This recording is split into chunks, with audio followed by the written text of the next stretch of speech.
2025వ సంవత్సరం నవంబర్ నెల ఫలితాలు చెప్పుకుందాం. ఈ నవంబర్ నెలలో ఏ గ్రహాలు బాగున్నాయి? శని, బుధుడు, శుక్రుడు, కేతువు, ఈ 4 గ్రహాలు తప్పితే ఏ గ్రహాలు బాగాలేవు.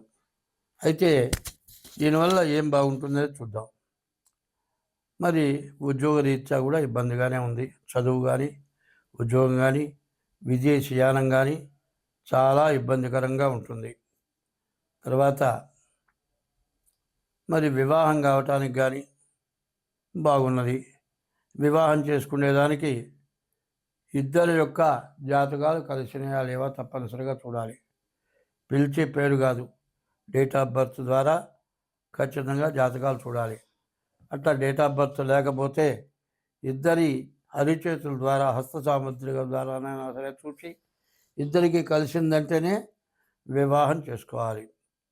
వివాహం మాత్రం చేసుకుంటే బాగుంటుంది, కానీ ఎట్లా పడితే అట్లా పడి తొందరపడి చేసుకోవటం మంచిది కాదు. ప్రేమ వివాహాలు, మరి కులాంతర వివాహాలు వద్దని అన్న కానీ మీకు ఇష్టమైతే చేసుకుంటారు, లేకపోతే అది కాదు. కానీ వాళ్ళ జాతకాలు కలిసినాయే లేవా, పెద్దవాళ్ళ నిర్ణయం కావాలి. కుటుంబ వ్యవస్థ ఎట్లా ఉందో చూసుకోవాలి. ఇట్లా చూసుకొని వివాహం చేసుకుంటే ఆ కుటుంబానికి ఎటువంటి సమస్య లేకుండా భార్యాభర్తలు సుఖంగా ఉండగలుగుతారు. తొందరపాటు చర్యలు ప్రేమ వివాహాలు చేసుకోవటం మంచిది కాదు. శుక్రుడు బాగున్నాడు, తర్వాత బుధుడు కూడా బాగున్నాడు. వ్యాపార రీత్యా కూడా అన్ని విధాలా బాగుంది. ఏ వ్యాపారం అయినా కూడా బాగానే ఉంది. మరి ఇనువుకి సంబంధించిన వ్యాపారం, చర వాహనాలు అంటే బండ్లు, మరి వాహనాలు, 2 వీలర్స్, 4 వీలర్స్, ఇవన్నీ కూడా మోటార్ ఫీల్డ్, తర్వాత మెకానికల్ వర్కర్స్కి, ఇనువుకు సంబంధించిన వాళ్ళందరికీ కూడా ఈ వ్యాపారాలన్నీ కూడా బాగున్నాయి. తర్వాత రియల్ ఎస్టేట్ మాత్రం కాస్త కష్టంగా ఉంది. రియల్ ఎస్టేట్ పరిస్థితులు పూర్తిగా ఇబ్బందికరంగా ఉన్నాయి. 2 నెలల వరకు కూడా రియల్ ఎస్టేట్ సంగతి చెప్పడానికి ఎక్కడ పరిస్థితి బాగాలేదు. తర్వాత స్టాక్ మార్కెట్కి వచ్చేప్పటికల్లా ఏప్రిల్ వరకు కూడా, అంటే తెలుగు సంవత్సరం కొత్త సంవత్సరం వచ్చేటంత వరకు రియల్ ఎస్టేటు విశేషాలు, వ్యాపారాలు మంచిది కాదు.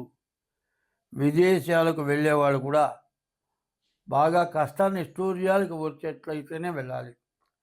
ఇప్పుడు ఎట్లా ఉందంటే ఏ పనైనా సరే అనుకున్నదే అనుకున్నట్టుగా జరగదు. కొంత రిస్క్ పడితే కానీ ఆ పని కాదు. గ్రహాలు, పాపగ్రహాలు వీక్షణ ఉండటం వల్ల కొంచెం ఆటంకాలు వస్తూ ఉంటాయి. ఆటంకాలై పనులు అవుతాయి.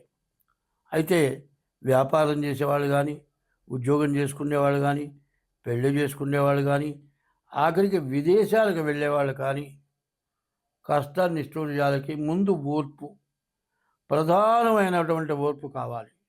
ఎక్కడా తొందరపాటు, గొడవలు చేసుకోవటం, ఎవరైనా ఏదైనా అన్నారని తిరిగి తగాదా పెట్టుకోవటం, అదే కాదు ఎవరైనా ఇద్దరు పోట్లాడుకుంటూ ఉంటే ఇదేమిటో చూద్దామని వెళ్ళేటట్లయితే ఏమిటి అసలు ఎందుకు పోట్లాడుకుంటున్నారు, ఏంటి కథ, అసలు ఎందుకు వచ్చిందని విందామని వెళితే పోట్లాడుకుంటూ ఒకడు పొడుస్తాడు, వాడు కింద పడి కీలుగా తన్నుకుంటూ ఉంటాడు, పొడిచిన వాడు పారిపోతాడు, చూసిన వాళ్ళు పట్టుకెడతారు.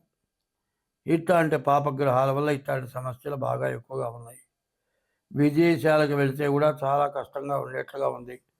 ఇంతకుముందు విదేశాలలో ఉండి ఇక్కడికి ఏదైనా అవసరాల వల్ల వచ్చి మళ్ళీ అదే ఉద్యోగానికి పిలిస్తే వెళితే తప్పు లేదు, కానీ సొంతగా విదేశాలకు వెళ్ళే వ్యవహారం మాత్రం చాలా ఇబ్బందికరం. వ్యవసాయదారులకు మాత్రం 2 నెలల వరకు కూడా పూర్తిగా బాగాలేదు. ఈ కన్యారాశి వాళ్ళకి చెప్పాలంటే 50 వంతులు బాగుంది, 50 వంతులు బాగాలేదు. అయితే ఏ రాశి వాళ్ళైనా ఒకటే చెప్తూ ఉన్నాను, రోజు నిత్యం చేసుకునే పనులు మనకు ఉంటాయి. తెల్లవారుజామున లేస్తాం, ముందు మొహం కడుక్కుంటాం, పాచి మొహం కడుక్కుంటాం, తర్వాత ఏ కాఫీ తాగుతారు, లేకపోతే స్నానం చేస్తారు. స్నానం చేసేటప్పటికి ఈ లోపల ఏంది, వెళ్ళవలసిన టైం దగ్గరికి వచ్చిన తర్వాతే లేచి నిద్ర లేవటం, హడావుడిగా స్నానం చేయటం, మరి డ్రెస్ చేసుకోవటం, లేకపోతే అక్కడే పార్లర్లో ఉండాలైతే బాక్స్ తీసుకోవడం, ఈ హడావుడి ఎక్కువ అవుతుంది. కానీ ముందుగా 1 గంట ముందుగా లేచి నీ ఇష్టదైవాన్ని ధ్యానించడం చాలా అవసరం. సూర్యోదయానికి ముందుగా లేచి కనీసం సూర్య నమస్కారం అన్నా చేయాలి.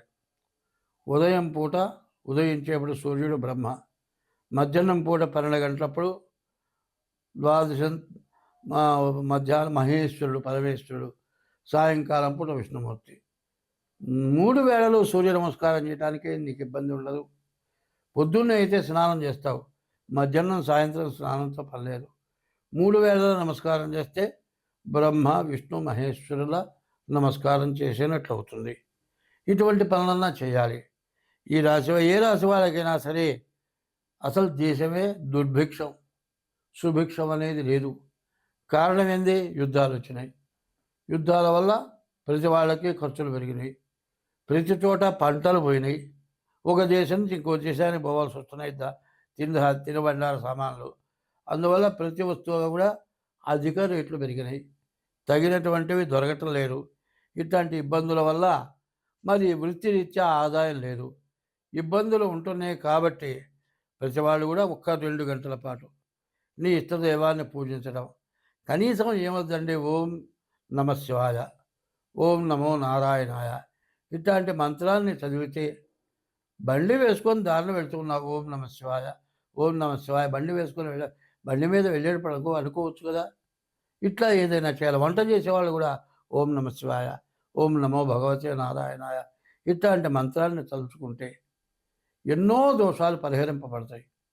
తెలిసి తెలియని పాపాలు పోతాయి, పెద్దవాళ్ళు చేసిన పాపాలు పోతాయి, మన పిల్లలు చేసిన పాపాలు పోతాయి, మనం పూర్వజన్మ చేసిన పాపాలు పోతాయి. ఇవన్నీ పోవాలి, మనం బాగుండాలి అనుకుంటే ప్రతివాళ్ళు కూడా ఇట్లాంటి ఏదో ఒక మంత్రానుష్ఠానం తప్పనిసరిగా చేయండి. చేస్తే దేశానికే అరిష్టం వచ్చింది. ఈ దేశం అరిష్టం ఇప్పుడు వచ్చిన యుద్ధాలే కాదు, ఇంకా కొన్ని యుద్ధాలు రావచ్చు.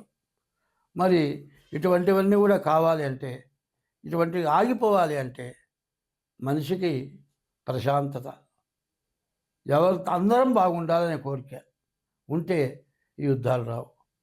అదే కాదు కుటుంబ యుద్ధాలు. నా ఒక్కడే పెత్తనమే కావాలి, నా ఇష్టమైనవన్నీ నాకు కావాలి, నాకు కాంగా మిగతా వాళ్ళకి ఇవ్వాలి అనేటువంటి స్వార్థం ఎక్కువ అవుతుంది. స్వార్థాన్ని వెలరాటం కాదు కావాల్సింది, అందరం బాగుండాలని కోరుకోవాలి. ఆ ఉద్దేశంతో దైవ ధ్యానం కావాలి. అట్లా ఉంటే ఈ సంవత్సరం మనం బయటపడతాం.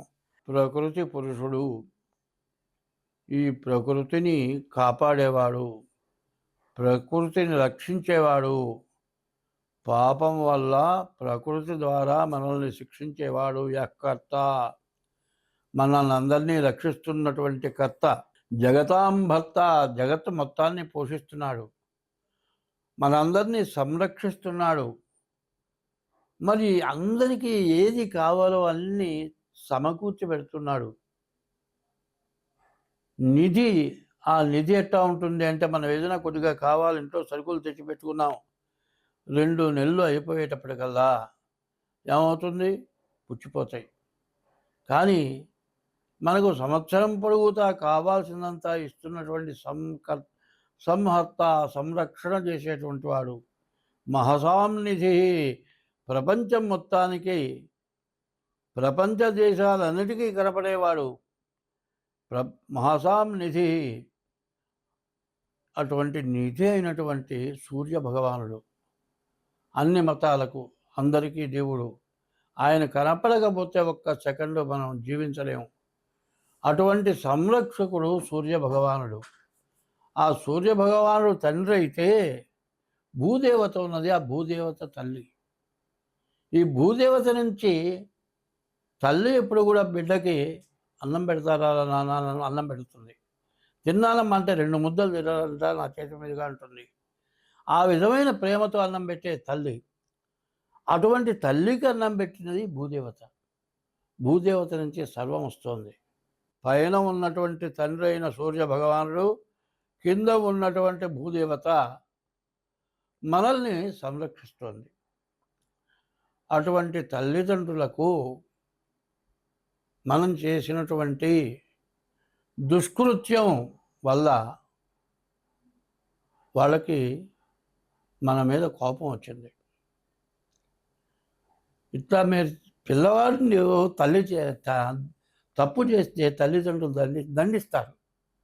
అట్లాగే ప్రకృతి పురుషులు సూర్య భగవానుడు, భూదేవత, వాళ్ళు స్త్రీ పురుషాదులు, వాళ్ళ వల్ల వాళ్ళకి బాధ కలగటం వల్ల మనల్ని ఈ సంవత్సరం శిక్షించారు. నేను ముందుగా చెప్పా, మనకు ఉపద్రవాలు రాబోతూ ఉన్నాయి. రకరకాలైన ఉపద్రవాలు, కుటుంబ కలహాలు, రకరకాలైన కలహాలు. ఈ కలహాలు స్వార్థం, ఎవరికి వాళ్ళకి కావాల్సిన స్వార్థంతో ఇంత నష్టాలు కష్టాలు ఎంత వచ్చినా నాకు చాలలేదు, ఇంకా సంపాదించాలి, మనకంటే పైవాడిని చూసి వాడిలాగా ఎట్లా అవుతామని ఆలోచించి స్వార్థంతో దురాగతంగా సంపాదించడం మొదలుపెట్టి మంచితనం ఉండేటట్లయితే మనకంటే తక్కువ వాడిని చూసి మనం బాగున్నాం అనుకొని మనకంటే తక్కువ వాడికి సహాయం చేస్తే మనశ్శాంతి ఉంటుంది. మనకంటే ఎక్కువ వాడిని చూసి ఎట్లా బాగుపడతామని దురాగతమైనటువంటి ఆశ పెడితే మనశ్శాంతి ఉండదు. ఎప్పుడు కూడా మనశ్శాంతి కావాలి, ఎప్పుడు కూడా సహృదయత కావాలి. సహృదయత అంటే ప్రతి జీవరాశి యందు కూడా మనం ఉపకారం చేసే మనస్తత్వం కావాలి, స్వార్థం విడనాడాలి. మరి ఎక్కడైనా సరే నీవు పెట్టి ఉంటే అడవిలో ఉన్న అన్నం దొరుకుతుంది. ఎన్ని కష్టాలు పడ్డా, ఎంత సంపాదించినా తినే ఆహారం కోసం అది గుర్తుపెట్టుకొని మనం జాగ్రత్తగా ఉండాల్సిన పరిస్థితి ఇప్పుడు ఆసన్నమైంది. ఈరోజు నుంచి నేను చెప్పబోయేది ఏంటంటే, రోజు కనీసం 2 గంటల పాటు నీకు వచ్చిన మంత్రం ఓం నమో భగవతే నారాయణాయ, లేకపోతే ఓం నమ శివాయ, ఇటువంటి మంత్రాన్ని పొద్దున్నే స్నానం చేసి ఈ మంత్రం జపం చేసి సూర్య భగవానుడికి నమస్కారం చేస్తే మనకు ప్రకృతి సిద్ధించి ఈ రకమైన సమస్యలు వ్యాధులు అన్నీ పోతాయి. మనం అంతా బాగుంటాం. స్వస్తి.